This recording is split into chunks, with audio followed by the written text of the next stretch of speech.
Whether you game this much or this much, odds are you've heard about World of Warcraft. Now, back in its heyday, WoW actually hit the Guinness Book of World Records for having like 12 million users. And as you know, those subscribers tend to be a little zany with their fanaticism. Most of it is harmless, like posing with a cute stuffed murloc on your head, to baking WoW-themed confectionaries.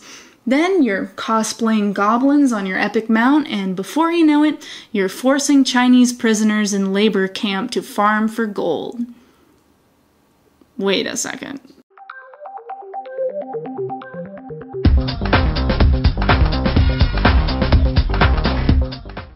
Most Mamorpicas don't allow you to just straight up buy credits for the game. You have to earn them, with the exception of EVE Online, I think. But, you know, the demand is still there, so that's why there's 400,000 people out there in the world creating and generating this online credit for the games. 1/4 of that 400,000 comes from China. Another unfortunate thing about these jobs coming from China is that especially in eastern China, there's a lot of sweatshops and forced labor. Now, I'm going to call him Mr. Wu. He was an ex-convict, and he said that in his prison camp, not only was he forced to break rocks and whittle toothpicks, but he also had to play WoW for like 12 hours straight every single day. Here's a quote from Mr. Wu. "If I couldn't complete my work quota, they would punish me physically. They would make me stand with my hands raised in the air, and after I returned to my dormitory, they would beat me with plastic pipes.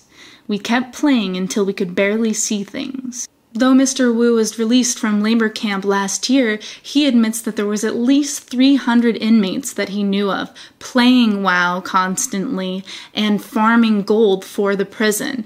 They said they get about $800 a day for that work, and none of the prisoners saw any of it. Before games like World of Warcraft, inmates would be forced to do exclusively manual labor in prison camps. But if you think of the same company that created Farmville has grossed about $14 billion in microtransactions and digital sales, it would make sense that China would want to capitalize on that market as well. So I have a question for you that the devil's advocate would ask. Compared to back-breaking labor, is playing WoW such a bad gig? Some people say yes, some people say no. What do you say? How can we solve the problem of slave work from digital goods when we in the Western civilization keep buying the products? Let me know.